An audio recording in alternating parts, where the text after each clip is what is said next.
असलामुअलैकुम। अज मैं तुहाडे share करांगी pizza dough की रेसिपी। एक बर्तन के अंदर मैं मैदा डालांगी 3 कप, या नॉर्मल कप पे 3 कप मैदा डालिया है। और हुना के अंदर मैं डालांगी ईस्ट मैं 2 छोटे चम्मच डालांगी। और हुना के अंदर मैं डालांगी आधा चम्मच नमक दी।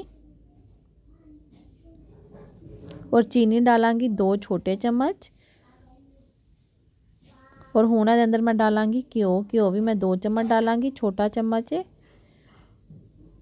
घ्यो डाल के तो सारिया चीज़ों मैं अच्छी तरह मिक्स कर लवांगी जी। तो हुण दे अंदर मैं थोड़ा थोड़ा पानी डाल के तो जी डो है इन्हू तैयार कर लवांगी। नीम गर्म पानी है, एको दफ़ा सारा नहीं डालना, थोड़ा थोड़ा डाल के तो मैं डो जी तैयार कर लवांगी जी। तो डो मैं अच्छी तरह बना लिया है। ये उपर मैं हुण हल्का जिहा घ्यो ला देवांगी।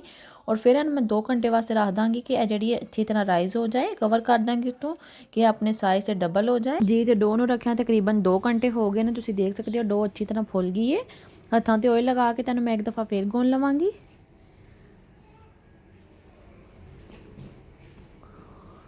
और हुण मैं पैन नूं ग्रीस कर लवांगी ऑयल नाल अच्छी तरह कि जिहड़ा साडा पिज़्ज़ा ट्रे दे नाल ना चिपके भी।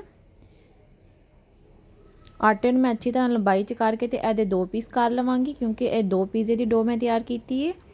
सेंटर च मैं 2 पीस कर लवांगी। और फिर मैं जिहड़ी डो है इहनूं अच्छी तरह बेल लवांगी। डो नूं एक जैसा मैं बेलांगी। डो नूं मैं बेल के ते पिज़्ज़ा ट्रे दे अंदर अच्छी तरह फैला लवांगी। सारियां साइडां तो मैं बराबर कर लवांगी। और फिर ये अंदर मैं कांटे नाल सुराख करांगी, क्योंकि अगर असीं यह स्टैप नहीं करांगे तो जिहड़ा साडा पिज़्ज़ा है अच्छी तरह फुलेगा नहीं, ऊपर नीचे तो बैठ जाएगा। यह स्टैप लाजमी करो पिज़्ज़ा बनाने के टाइम। वीडियो चंगी लगी तो चैनल नूं सबसक्राइब लाजमी करियो। Thanks for watching. अल्लाह हाफिज़।